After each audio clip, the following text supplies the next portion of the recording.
ان کی عظمت کا اندازہ اس سے لگائیے کہ سورہ فجر میں وَلَيَالٍ عَشْرٍ فرما کر جن 10 راتوں کی قسم اٹھائی گئی، ائمہ مفسرین کے ایک قول کے مطابق ان 10 راتوں سے مراد ذوالحج کی یہ پہلی 10 راتیں، ان کی کیا عظمت ہوگی، کیا مقام ہوگا کہ رب کائنات ان کی قسم ارشاد فرما رہا ہے۔ اور اس ماہ مقدس کا اس عشرہ مبارکہ کا یہ پہلا جمعہ اللہ پاک نے ہمیں نصیب فرمایا۔ رب العزت جل وعلا کی بارگاہ میں دعا ہے کہ جس طرح اس کے بہت سے بندے آج اس کے گھر میں لبیک اللہم لبیک لبیک لا شریک لک لبیک ان الحمد والنعمت لک والملک لا شریک لک، تلبیہ کے یہ مقدس کلمات اپنی زبانوں سے ادا کرتے ہوئے طواف کعبہ میں مصروف ہیں۔ اللہ پاک ہم سب کو بھی یہ توفیق عطا فرمائے۔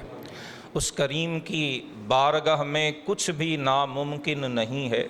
جب اس کا کرم اپنے بندوں کی دستگیری فرماتا ہے تو رستے کی مشکلات خود بخود حل ہو جایا کرتی ہیں۔ اللہ پاک تمام حجاج کرام کی حاضری قبول فرمائے، اور اللہ کے گھر کے حاجیوں کا صدقہ رب قدوس ہمارے والدین اور ساری امت کی مغفرت فرمائے۔ آج کی جمعۃ المبارک کی اس نشست میں ہم قربانی کے حوالے سے کچھ چیزیں سمجھنے کی کوشش کریں گے۔ قربانی کی فضیلت کیا ہے، شریعت مطہرہ میں اس کا حکم کیا ہے، اور پھر 3 چیزیں جو قربانی کے حوالے سے جاننا بڑا ضروری ہے، ہم خطبہ جمعہ میں اختصار کے ساتھ ان تینوں پہلوؤں پہ روشنی ڈالنے کی کوشش کریں۔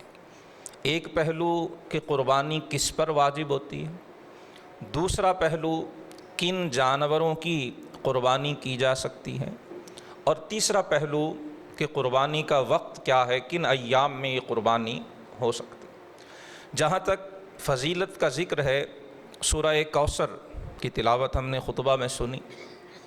قرآن حکیم کی مختصر ترین سورت بلحاظ آیات اور بلحاظ تعداد کلمات کی جو حروف کی تعداد ہے اس لحاظ سے یہ مختصر ترین سورت کہلاتی، لیکن اس سورت کے ایک ہی کلمے الکوثر، اس کے اندر اللہ نے اتنی کثرت، اتنی وسعت رکھی ہے کہ اگر صرف اسی کی تفاسیر کو بیان کیا جائے تو گھنٹوں کا وقت درکار ہے۔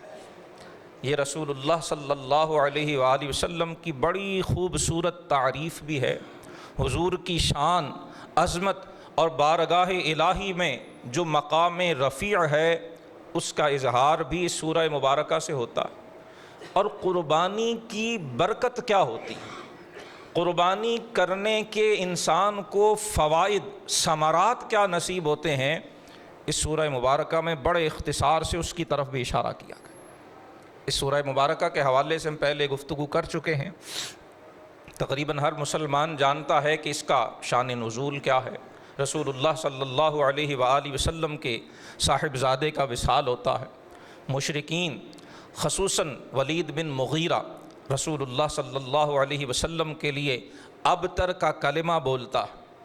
عربی میں ابتر ایسے شخص کو کہا جاتا ہے جس کی اولاد نرینہ نہ ہو، جس کا خاندان، جس کی نسل آگے نہ چل سکتی۔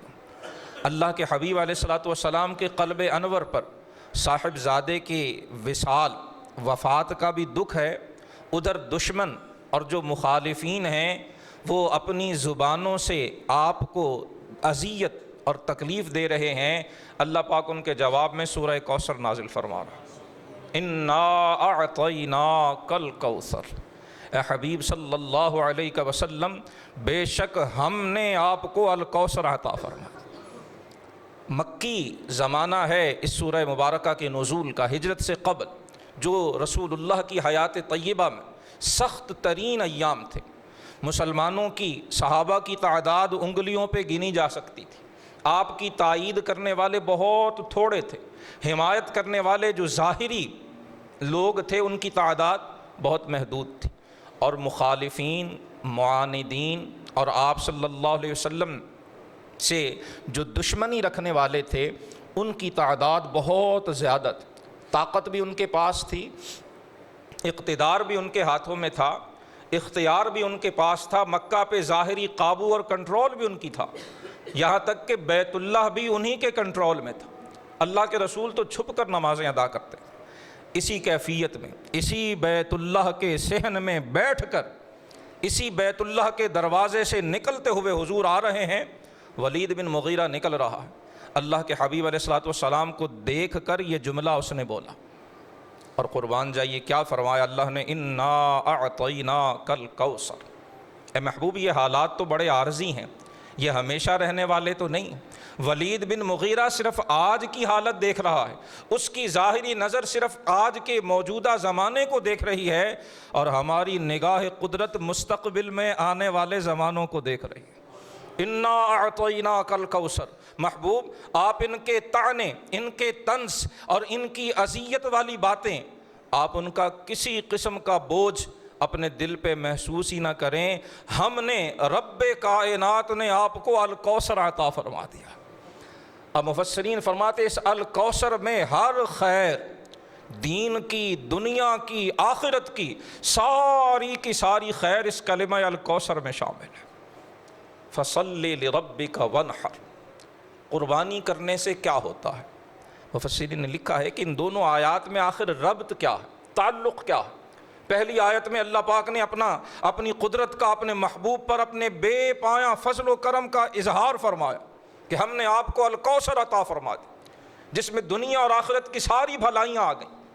اگلی آیت میں فرمایا فصلی لربک وانحر، آپ اپنے رب کی بارگاہ میں نماز ادا کرتے رہیے اور قربانی کرتے رہیے۔ دونوں میں ربط کیا ہے؟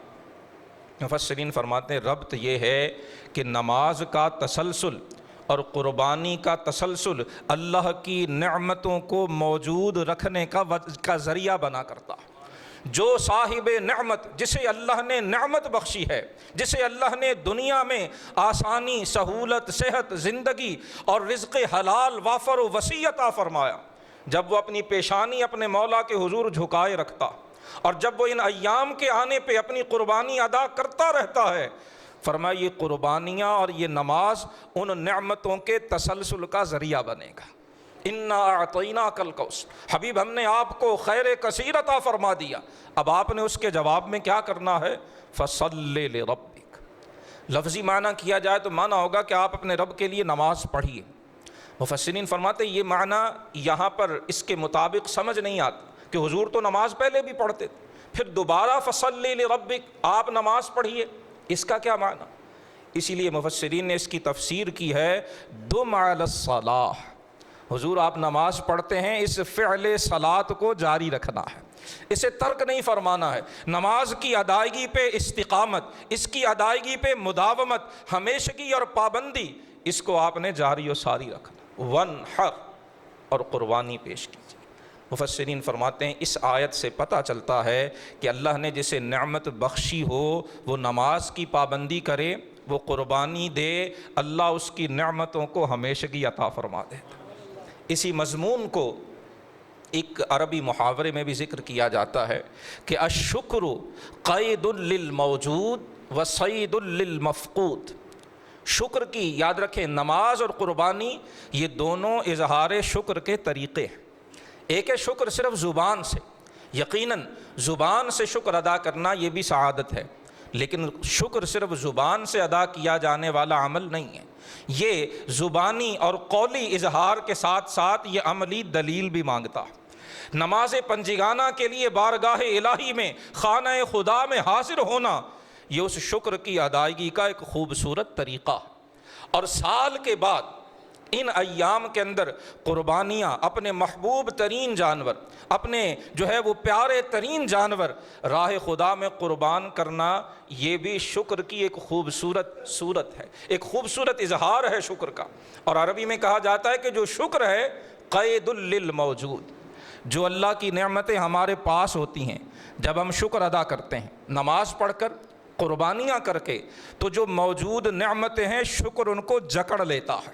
جس طرح جو چیز قید میں ہوتی ہے، جکڑی ہوتی ہے، وہ وہاں سے نکل نہیں سکتی، وہاں سے جا نہیں سکتی، اللہ کا شکر ادا کرنا یہ موجود نعمتوں کو باقی رکھنے کی وجہ بنا کر وصید للمفقود، اور جو نعمتیں ہمارے پاس نہیں ہیں یہ ادائیگی شکر، یہ نماز اور قربانی ان غیر موجود نعمتوں کا شکار کرتی ہے۔ جیسے کوئی ٹارگٹ کر کے، نشانہ بنا کے کسی جانور کا، کسی پرندے کا، کسی چیز کا شکار کرتا ہے، فرمایا اللہ کا شکر جو ادا کرتا ہے اللہ پاک اسے بھی اسی طرح سے وہ نعمتیں بھی عطا فرماتا ہے جو اس کے پاس موجود نہیں ہوا۔ سو یہ قربانیاں اظہار شکر کا طریقہ، ایک خوبصورت اظہار ہے، اور یہ اللہ کی موجود نعمتوں کے تسلسل کا باعث بنتی ہے، اور جو موجود نہیں ہیں یہ ان کے حصول کا ذریعہ بنا کر۔ حدیث مبارکہ میں آپ صلی اللہ علیہ وآلہ وسلم سے صحابہ نے سوال کیا کہ یا رسول اللہ ما هذه الاضاحی، حضور یہ قربانیاں کیا ہیں؟ اضاحی یہ اضحیہ کی جمع ہے۔ اضحیہ عربی زبان میں وہ جانور جسے عید کے موقع پر قربان کیا جاتا ہے اسے بھی اضحیہ کہتے ہیں، اور جو نماز عید جس وقت ادا کی جاتی ہے ضحیٰ، چاشت کا جو وقت ہے، اسے بھی کہا جاتا ہے۔ چونکہ اس عید پر قربانی کے وہ جانور بارگاہ الہی میں پیش کیے جاتے ہیں، اس لیے اسے عید الاضحیٰ کہا جاتا ہے۔ صحابہ نے عرض کی حضور یہ جو قربانیاں ہم پیش کرتے ہیں ان میں کیا حکمت ہے، یہ ہم کیوں پیش کرتے ہیں؟ اللہ کے حبیب علیہ الصلوۃ والسلام نے فرمایا سنت و ابیکم ابراہیم، فرمایا یہ قربانیاں یہ تمہارے جد امجد ابراہیم خلیل اللہ کی سنت، یعنی ان کا طریقہ۔ قریش سارے کے سارے جناب ابراہیم خلیل اللہ کی اولاد میں سے، جناب اسماعیل علیہ السلام کی اولاد میں سے۔ حضور نے اس وجہ سے صحابہ کو ابیکم فرمایا قریش، چونکہ ان کی تعداد اکثریت وہ قریش کے قبیلے پر مشتمل تھی، اس لیے حضور نے انہیں مخاطب ہو کے فرمایا کہ یہ تمہارے جد اعلیٰ ابراہیم خلیل اللہ کی سنت ہے۔ اگر ہم فلسفہ قربانی سمجھنا چاہتے ہیں، اور ضرور سمجھنا چاہیے کہ آخر اس میں حکمت کیا ہے، تو ہمیں جناب ابراہیم علیہ السلام کے واقعے کو ضرور پیش نظر رکھنا ہو۔ اس واقعے کی تفصیلات، جزئیات وہ آج ہمارا موضوع نہیں ہیں، انشاءاللہ ہم اس پہ پہلے بھی گفتگو کرتے رہے ہیں، آئندہ بھی گفتگو ہوگی، لیکن اس کا خلاصہ کیا ہے کہ جناب ابراہیم علیہ السلام کو کم و بیش 100 برس کی عمر میں بیٹا ملتا ہے، دعائیں مانگتے رب ہب لی من الصالحین، قرآن کا حصہ۔ 100 برس کی عمر کے قریب جا کے جب اولاد ملتی ہے، اور اولاد بھی اسماعیل جیسے جن کی پیشانی میں نور محمدی جگمگا رہا تھا، جو آنکھ دیکھتی تھی چہرے سے نگاہ ہٹ نہیں پاتی تھی، اولاد کیسی ہی کیوں نہ ہو ماں باپ کی آنکھ کا تارا ہوا کر، اور اگر ایک اکلوتی اولاد ہو، اکلوتا بیٹا ہو تو اس کے ساتھ محبت اور زیادہ ہوتی، اور پھر اگر وہ اکلوتا اسماعیل ہو، اللہ اکبر، جو اللہ کے نبی بھی ہیں اور امام الانبیاء کے نور کے امین بھی، کتنی محبت ہوگی جناب ابراہیم، نہ ماپا جا سکتا ہے، نہ تولا جا سکتا ہے، نہ بتایا جا سکتا۔ حکم الہی ہوتا ہے ابراہیم یہ فرزند دیا ہے، ابھی شیر خارگی ہے، ابھی دودھ پینے کی عمر ہے، شاید ابھی نگاہ ابراہیم نے اپنے بیٹے کو جی بھر کے دیکھا بھی نہیں ہوگا، حکم ہوا بیٹا بھی اور ماں بھی یہاں سے لے جاؤ اور لے جا کے لق و دق صحرا میں چھوڑاؤ۔ وہ کون سا صحرا؟ بواد غیر ذی زرع عند بیتک المحرم، ایسا صحرا جہاں گھاس کا ایک تنکا بھی نہیں اگتا۔ حکم ہوتا ہے اپنے بیٹے کو بھی، اس کی والدہ کو بھی جاؤ اور جا کے وہاں چھوڑو۔ جناب ابراہیم نے چونو چرا نہیں، مولا کیوں حکم دیا، حکمت کیا ہے، میرے پاس رہنے دیا جائے، میری آنکھوں کے سامنے کھیلتا رہے، میں نے مانگ مانگ کے لیا ہے، مولا تو نے اتنا کرم کیا، اب میری آنکھوں سے اوجھل کیوں ہونے کا حکم دیا جا؟ کوئی سوال نہیں۔ قربانیاں کرنی ہیں، جناب ابراہیم کی یاد تازہ کرنی ہے، یہ جناب ابراہیم کا واقعہ جسے قرآن نے بیان کیا اسے بھلانا نہیں۔ اللہ کے رسول سے بھی جب پوچھا گیا تو حضور نے اسی طرف اشارہ کیا، سنت ابیکم ابراہیم، چھوڑ آئے ہیں، اور چھوڑ آنے کے بعد پھر جب وہ 12 برس کی عمر ہوئی ہے، باپ کے ساتھ دوڑ دھوپ کے باپ کا ہاتھ بٹانے کے قابل ہوئے ہیں، خواب میں دکھا دیا جاتا ہے کہ آپ انہیں ذبح کر رہے ہیں۔ جناب ابراہیم کے پائے استقامت میں پھر بھی لغزش نہیں آئی ہے۔ اس بیٹے کو جو 100 سال کی عمر میں ملا ہے، جسے شیر خارگی میں آنکھوں سے دور کر دیا ہے، جب دوڑ دھوپ کے قابل ہوا ہے تو حکم الہی آیا ہے کہ ذبح کر دیا جائے۔ کوئی سوال نہیں زبان ابراہیم پہ آیا، نہ قرآن نے بیان کیا، نہ کسی تفسیر کی کتاب میں، کوئی ضعیف سے ضعیف روایت بھی نہیں، ایک سوال بھی نہیں۔ مولا میرے اسماعیل کی جان لے کے کیا فائدہ ہوگا؟ کوئی سوال نہیں۔ مولا تیرا حکم ہے، خواب ہے، جناب ابراہیم ساتھ لے کے جاتے ہیں اور حلق اسماعیل پہ چھری چلا، اپنے قربانی کے جانور ذبح کرتے ہوئے وہ واقعہ یاد رکھنا ہے۔ کیا حکمت ہے، کیا سبق ہے؟ سبق یہ ہے کہ جناب ابراہیم نے اپنی مرضی چھوڑ کے رب کی مرضی کو اپنایا تھا۔ ابراہیم کی مرضی تھی کہ اسماعیل کے حلق پہ چھری نہ چلے، ابراہیم کی مرضی تھی کہ اسماعیل میری نگاہوں سے اوجھل نہ ہو، لیکن اللہ کا حکم آ جائے، اپنی مرضی، اپنی منشا، اپنے دل کے شوق، اپنی تمنائیں، اپنی آرزویں، وہ سب ایک طرف، اللہ کا حکم ان سب پہ غالب آئے۔ قربانی کا فلسفہ یہ، ہمیں ہر سال یہ فلسفہ ریمائنڈ کروایا جاتا ہے، یاد کروایا جاتا ہے، دوبارہ سے ذہنوں میں تازہ کروایا جاتا ہے کہ یہ جس جانور کے گلے پہ چھری پھیر رہے ہو، صرف اس کا خون نہ بہاؤ، بلکہ اگر دل اور دماغ میں اللہ کے حکم کے بارے میں کوئی سوال، کوئی ابہام، کوئی اشکال، کوئی کنفیوژن ہے تو اس چھری کے ساتھ اسے بھی ذبح کر ڈال۔ جو تمہارے رب کا حکم ہے وہ حق ہے، وہ سچ ہے، وہ درست ہے، وہ قابل عمل ہے۔ اپنی خواہش، اپنی مرضی، اپنی آرزو اور اپنی تمنا کو مولا کے حکم کے سامنے قربان کرنا۔ آج میری عقل نہیں مانتی کہ سود کیوں حرام ہے۔ میرا کاروبار نہیں بڑھتا، میں سود نہیں لیتا، میں بینک سے لون نہیں لیتا، میری گاڑی کا ماڈل چینج نہیں ہوتا ہے، میری عقل نہیں مانتی کہ یہ کیوں حرام ہے۔ لیکن اللہ نے حرام ہی نہیں فرمایا، فرمایا اگر سود کا لین دین نہیں چھوڑو گے تو اللہ اور اللہ کے رسول کے ساتھ اعلان جنگ ہے۔ اب قربانی کرتے ہوئے جب قربانی کے جانور کے گلے پہ ہم چھری چلائیں تو یہ حکم الہی، وہ سود سے متعلق ہو، وہ کاروبار سے متعلق ہو، وہ فیشن سے متعلق ہو، وہ بے نگاہی سے متعلق ہو، وہ میرے اولاد اور میرے گھر والوں کے لباس، ان کے انداز زندگی، ان کے انداز بود و باش سے متعلق ہو، وہ میری خوشیوں، میری اولاد کی خوشیوں سے متعلق ہو، جو میرے مولا کا حکم ہے اسے ماننا ہے، جو میری مرضی ہے اسے چھوڑنا۔ اگر میں اپنی مرضی نہیں چھوڑتا، اللہ کے حکم کو چھوڑتا ہوں تو پھر میں نے قربانی کا فلسفہ سمجھا ہی نہیں۔ پھر میں نے جانور تو ذبح کر دیا، وہ 30,000 کا تھا یا 3 لاکھ کا، لیکن مجھے یہ پتہ ہی نہیں چلا کہ مجھے دراصل سبق کیا دیا جا رہا ہے۔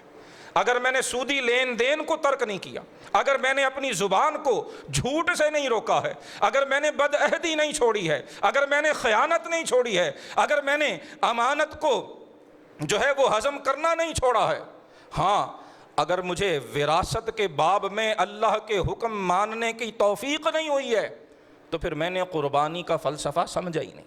جناب ابراہیم کی زندگی کا خلاصہ یہی ہے، رسول اللہ نے سنت و ابیکم کہہ کے بتایا ہے کہ جناب ابراہیم کی زندگی پہ نظر ڈالنا، جناب ابراہیم کو جو حکم ملا ہے بلا چون و چرائے اس پہ عمل کیا۔ تم بھی صرف جانور ذبح مت کرنا، حکم الہی کی تعمیل کو سب پہ فوقیت دینا۔ دل نہیں کرتا فجر کے وقت اٹھنے کو، جسم اجازت نہیں دیتا فجر کے وقت اپنے ٹھنڈے اور آرام دہ کمرے سے، خوابگاہ سے نکلنے کو، لیکن یہ اللہ کا حکم ہے اور ہمیں ہر روز فجر کے وقت یہ حکم مسجد سے باقاعدہ سنایا جاتا ہے، حی علی الصلاۃ حی علی الفلاح۔ جس رب کے حکم پہ ہم جانور قربان کرتے ہیں اسی رب کا حکم دن میں 5 بار ہمارے کانوں میں پڑتا ہے۔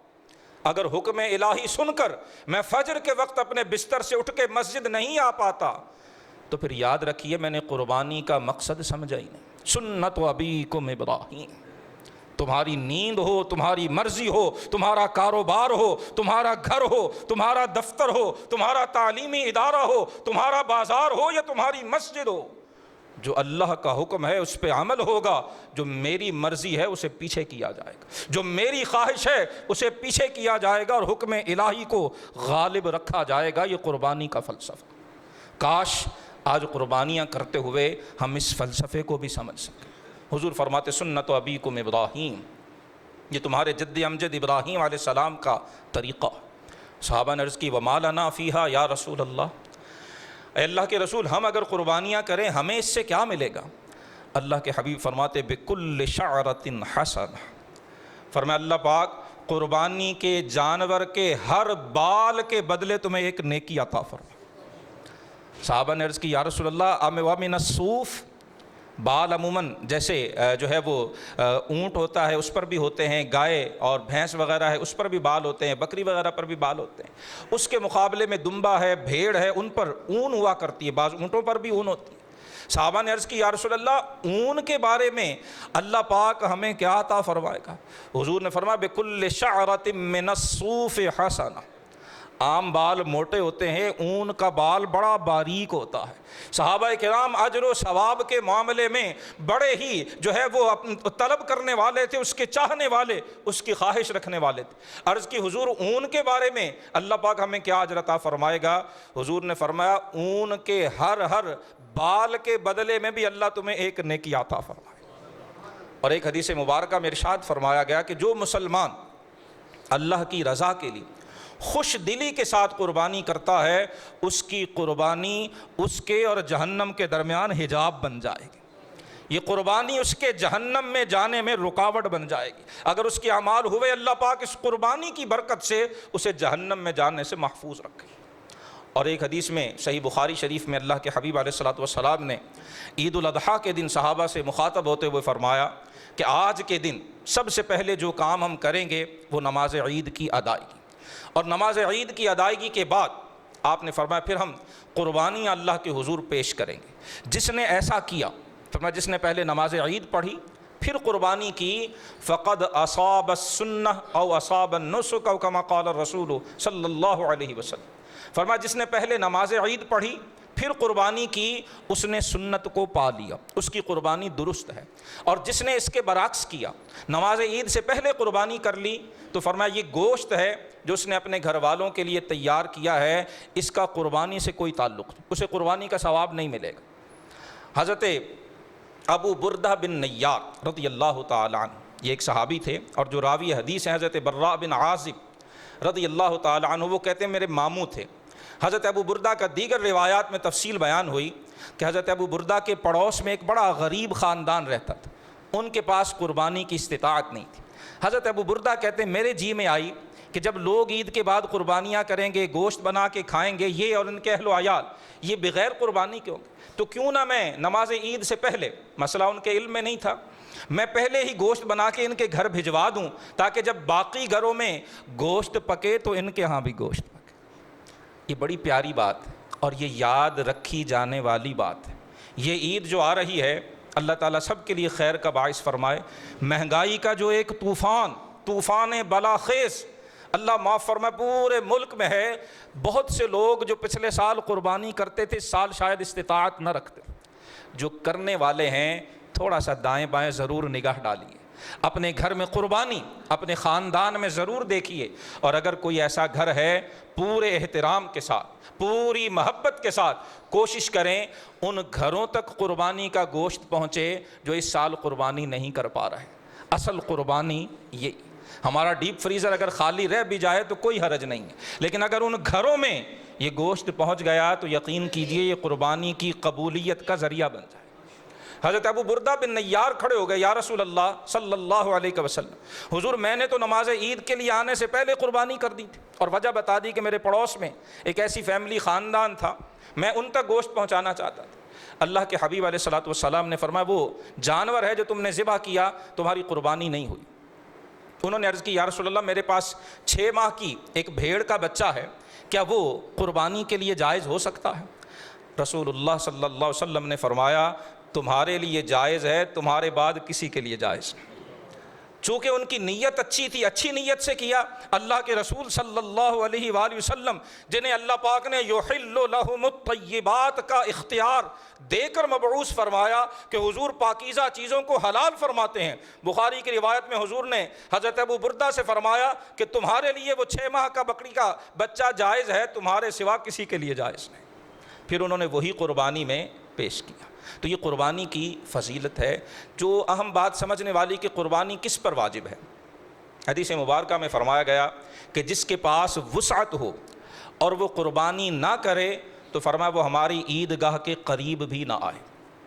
اس حدیث مبارکہ میں وسعت کا ذکر کیا گیا، اسی وسعت کو جسے آج ہم استطاعت کہہ دیتے ہیں، کیپیسٹی کہہ دیتے ہیں، خوشحالی کہہ دیتے ہیں، مفسرین نے، فقہاء نے، علماء کرام نے احادیث مبارکہ کی روشنی میں فرمایا کہ جس شخص پر صدقہ فطر واجب ہوتا ہے، سادہ لفظوں میں عید الاضحیٰ کے دن جس مسلمان مرد یا عورت کے پاس جو عاقل ہو، بالغ ہو، اس کے پاس اپنی ضروریات کے علاوہ اگر 7.5 تولے سونا یا 52.5 تولے چاندی یا ان میں سے کسی ایک کی مالیت کے برابر کوئی ایسی چیز ہو جو اس کی ضروریات سے زائد ہو، اس کے اہل خانہ کی ضروریات سے زائد ہو، ایسا شخص صاحب استطاعت ہے اور اس پر قربانی واجب ہے۔ مرد پر بھی واجب ہے، یہی شرائط اگر عورت میں پائی جائیں گی تو عورت پر بھی قربانی واجب ہوگی۔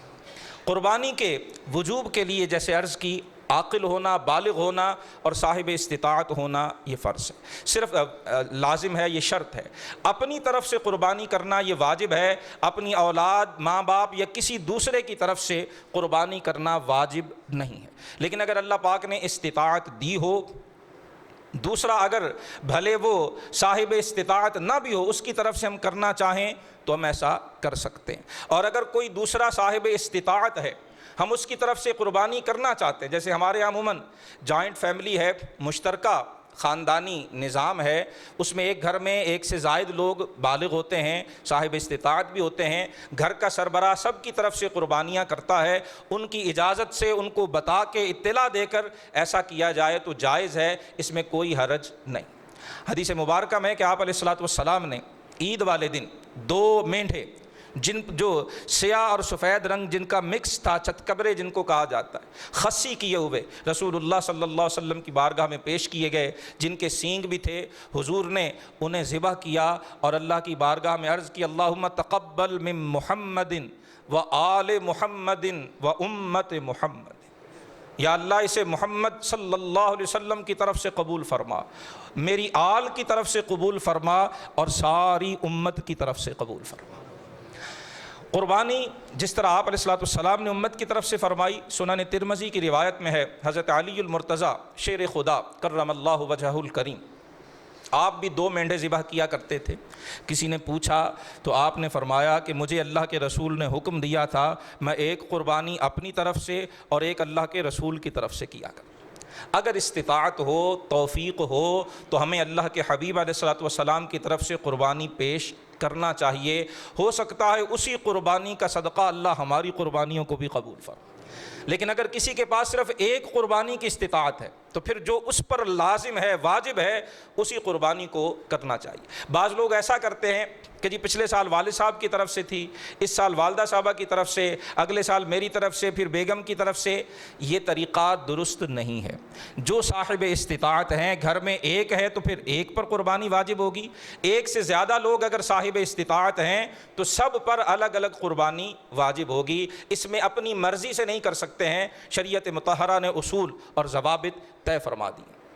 ایک سوال قربانی کے حوالے سے یہ پوچھا جاتا ہے، کل بھی مکہ مکرمہ سے ایک دوست جو حج کے لیے تشریف لے گئے، ان کا فون آیا، وہ بھی دریافت کر رہے تھے کہ جو لوگ حج پہ گئے ہوئے ہیں، ایک تو وہ حج کی قربانی کریں گے، تو کیا یہ جو سنت ابراہیمی ہے یہ بھی ان پر واجب ہے؟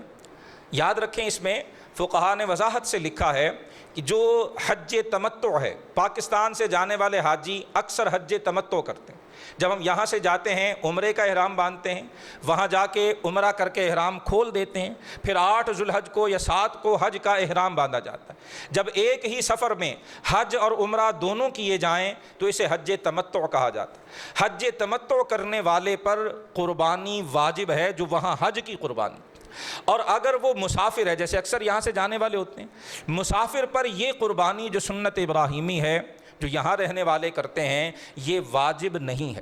لیکن اگر اس کے پاس استطاعت ہے، وہ یہاں کرنا چاہتا ہے تو یہ نفل قربانی ہوگی، یہ جائز ہے، اس میں کوئی حرج نہیں۔ اس میں پھر ایک دوسرا سوال پیدا ہوتا ہے جو اکثر لوگ پوچھتے ہیں، جو حج پہ گئے وہاں بھی ہمارا اور سعودی عرب کا 1 دن کا فرق عموماً ہو جاتا ہے، چاند کا، جو بیرون ملک ہمارے عزیز یا رشتہ دار رہتے ہیں، بعض اوقات وہ بھی یہاں پاکستان میں قربانی کرنا چاہتے ہیں، تو بعض ذہنوں میں یہ اشکال پیدا ہوتا ہے کہ ہمارے اور ان کے بھی بعض اوقات چاند کی تاریخ کا فرق ہو جاتا ہے۔ تو قربانی کب کی جائے گی؟ جب وہ عید پڑھ لیں گے، یہ یہاں کے حساب سے۔ تو اس میں اصول یاد رکھیں کہ جس کی طرف سے قربانی ہو رہی ہے وہ کس ملک میں ہے، وہ کہاں ہے، اس سے کوئی غرض نہیں ہے۔ جس جگہ قربانی کی جا رہی ہے اس جگہ کی رؤیت، اس جگہ کا چاند اور وہاں کی عید کا حساب دیکھا جائے گا، چاہے وہ شخص جس کی طرف سے قربانی کر رہے ہیں وہ زندہ ہے یا وہ دنیا سے وصال کر گئے، اس سے کوئی غرض نہیں۔ صرف جہاں قربانی کی جا رہی ہے اس جگہ کو اور وہاں کے اصول و ضوابط دیکھے جائیں گے۔ جب پاکستان میں قربانی ہو رہی ہے تو جس دن یہاں عید ہوگی، نماز عید پڑھنے کے بعد قربانی کی جا سکتی ہے۔ جس کی طرف سے کر رہے ہیں بھلے وہاں اگر عید نہ بھی ہوئی ہو تو اس سے کوئی حرج واقع نہیں ہوتا۔ یہ قربانی کرنے والوں کی شرائط ہیں۔ قربانی کے جانور میں چند شرائط ہونا ضروری ہیں۔ بنیادی طور پر 3 قسم کے جانور ہیں جن کی قربانی ہوتی ہے۔ ایک اونٹ، جتنی اس کی اقسام ہیں، نر، مادہ، خصی، غیر خصی، سب کی سب جائز۔ اور دوسری گائے، بھینس بھی گائے کے ساتھ ہی شامل ہے۔ گائے ہو، بیل ہو، بھینس ہو، جو ہے وہ کٹا ہو، خصی ہو یا نر ہو یا مادہ ہو، سب کی قربانی جائز۔ اسی طرح سے تیسرا جانور ہے بکری، بھیڑ، بکری، دمبا، یہ سارے اسی میں شامل ہیں۔ نر کی، مادہ کی، خصی کی، غیر خصی، سب کی قربانی جائز۔ عمر کی جو شرط ہے وہ شریعت مطہرہ نے لگائی۔ اونٹ کے لیے عمر 5 سال ہے، 5 سال سے کم عمر کے اونٹ کی قربانی جائز نہیں۔ گائے، بھینس، بیل، کٹا وغیرہ وغیرہ، ان سب کے اندر 2 سال کی عمر شرط ہے۔ 2 سال سے کم عمر کی گائے ہو، بیل ہو، بھینس ہو، کٹا ہو، اس کی قربانی جائز نہیں ہوتی۔ اور بکری ہے، بھیڑ ہے، دمبا ہے تو اس میں 1 سال کی عمر کی شرط۔ ہاں، بھیڑ کے بارے میں فقہا نے لکھا ہے، دمبا ہو، بھیڑ ہو، اگر وہ سال کا نہیں ہے، صحت اچھی ہے، قد اچھا ہے، دیکھنے میں سال کا لگتا ہے تو بھیڑ یا دمبا وہ سال سے کم کا بھی جائز ہے، لیکن بکری یا بکرا اس کے لیے سال پورا عمر ہونا ضروری۔ اسی طرح قربانی کے جانور کو عیب سے خالی ہونا چاہیے۔ احادیث مبارکہ میں خصوصی طور پر 4 عیوب کا ذکر کیا گیا۔ حضرت علی المرتضیٰ رضی اللہ تعالی عنہ راوی ہیں کہ حضور ہمیں منع فرماتے تھے کہ ان 4 قسم کے جانوروں کی قربانی مت کیا کر۔ ایک ایسا جانور جو اندھا ہو اور اس کا اندھا پن ظاہر ہو، جو کانا ہو، جو لنگڑا ہو اور جو اتنا بیمار ہو کہ اپنے قدموں سے چل بھی نہ سکے۔ ان 4 قسم کے جانوروں کی قربانی سے منع کیا گیا۔ اور اگر معمولی چھوٹا موٹا کوئی عیب ہے تو اس کی قربانی جائز ہے۔ جیسے کسی جانور کا سینگ تھوڑا سا ٹوٹ گیا یا پیدائشی سینگ نہیں ہے تو ایسے جانور کی قربانی جائز ہے۔ اگر جانور کا سینگ اوپر خول ٹوٹا ہے، نیچے جو اس کی جڑ ہے وہ سلامت ہے، وہ صحیح ہے، تو ایسے جانور کی قربانی میں کوئی حرج نہیں ہے۔ اسی طرح اس کی دم ہے یا چکی ہے، اگر تیسرے حصے سے کم کٹی ہوئی ہے، کان میں معمولی سا کوئی سوراخ ہے، بعض جو فارم ہاؤسز ہیں وہ کانوں کے اندر تھوڑا سا سوراخ کر کے اس میں ٹیگ لگا دیتے ہیں، تو وہ معمولی سا جو سوراخ ہے وہ قربانی سے مانع نہیں ہے۔ معمولی سا سوراخ ہو تو ایسے جانور کی قربانی جائز ہے۔ تھوڑا سا کان کٹا ہوا ہے، دم کٹی ہوئی ہے، تیسرے حصے سے کم ہو تو اس کی قربانی جائز ہے۔ اسی طرح سے تیسری چیز جو عرض کی تھی وہ قربانی کے ایام ہیں۔ 10، 11 اور 12 ان تینوں دنوں میں قربانی کی جا سکتی ہے۔ سب سے افضل پہلا دن ہے، پھر دوسرا اور پھر تیسرا۔ ان دنوں کی جو راتیں ہیں، 11 اور 12 کی رات میں قربانی کرنا مکروہ ہے، دن میں کی جانی چاہیے۔ پہلے دن نماز عید کے بعد قربانی کرنا سنت ہے۔ بقیہ 2 دنوں میں فجر طلوع ہونے کے بعد، جب اذان فجر ہوتی ہے، اذان فجر کے بعد دوسرے دن اور تیسرے دن قربانی کی جا سکتی ہے۔ قربانیاں کرتے ہوئے جیسے پہلے بھی عرض کی، ایک تو حکمت ذہن میں رکھیے، اور دوسرا جس مال سے ہم قربانی کر رہے ہیں اس مال کے بارے میں بھی سوچیں کہ حلال سے ہے یا خدا نخواستہ حرام سے تو نہیں۔ اگر حرام سے ہے تو وہ طیب نہیں ہے، اور اللہ پاک طیب کے سوا کسی کو قبول نہیں فرماتا۔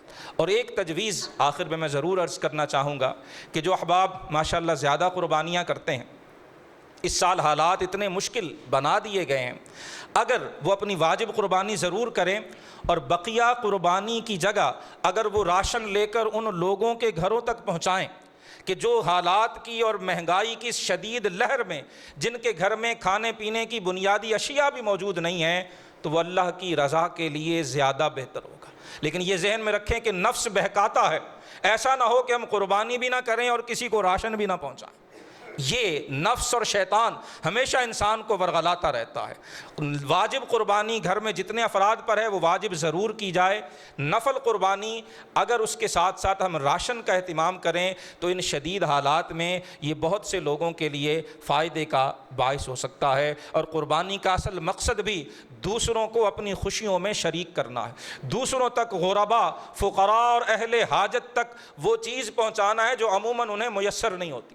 احادیث مبارکہ میں کہ ایک بار قربانی کے موقع پر شدید جو ہے وہ اشیاء خرد و نوش کی قلت تھی، رسول اللہ صلی اللہ علیہ وسلم نے منع فرما دیا کہ 3 دن سے زائد کوئی قربانی کا گوشت اپنے گھر میں نہ رکھے۔ اگلے سال جب حالات بہتر ہوئے تو بعض صحابہ نے جب پوچھا، حضور نے فرمایا پچھلے سال حالات ایسے تھے، لوگ شدید مشکل کا شکار تھے، اس لیے میں نے منع کر دیا تھا، اب حالات بہتر ہیں، اب 3 دن سے زائد بھی رکھ لیں تو کوئی حرج نہیں۔ بعض چیزیں حالات کے ساتھ ساتھ ہمیں اسے ضرور دیکھنا چاہیے۔ اپنے ارد گرد سے بے نیاز اور لا تعلق اور بے حس نہیں ہو جانا چاہیے۔ جس ہستی کی یہ سنت ہے، جناب ابراہیم علیہ السلام، آپ کو ابو الضیفان کہا جاتا تھا، آپ بہت بڑے مہمان نواز تھے، اور بعض روایات میں کہ جب تک کوئی مہمان جناب ابراہیم کے دسترخوان پہ نہیں ہوتا تھا آپ کھانا ہی نہیں کھایا کرتے، کئی میل تک مہمانوں کو ڈھونڈنے کے لیے جایا کرتے۔ ان ابراہیم کی یہ سنت ہے، اور ہم سنت ابراہیمی میں جانور تو ذبح کریں، اور ڈیپ فریزر ہم نے نیا آرڈر کر دیا ہوگا جی، پچھلا جو ہے اس میں پہلے والے جانور آ جاتے ہیں، اس بار ایک جانور زیادہ ہے تو نیا ڈیپ فریزر بھی آ جائے۔ خدا را ایسا مت کریں۔ جو ڈیپ فریزر خرید کے گوشت سے بھر سکتا ہے وہ مارکیٹ سے لے کے سارا سال گوشت بھی کھا سکتا ہے۔ اس سال کوشش کریں ان لوگوں تک پہنچائیں جو حالات کی اس چکی میں پس رہے ہیں۔ یہ جناب ابراہیم علیہ السلام کا پیغام ہے، یہ رسول اللہ صلی اللہ علیہ وآلہ وسلم کی سنت مبارکہ۔ اللہ پاک ہم سب کو فہم سلیم نصیب فرمائے۔ وآخر دعوایا ان الحمد للہ رب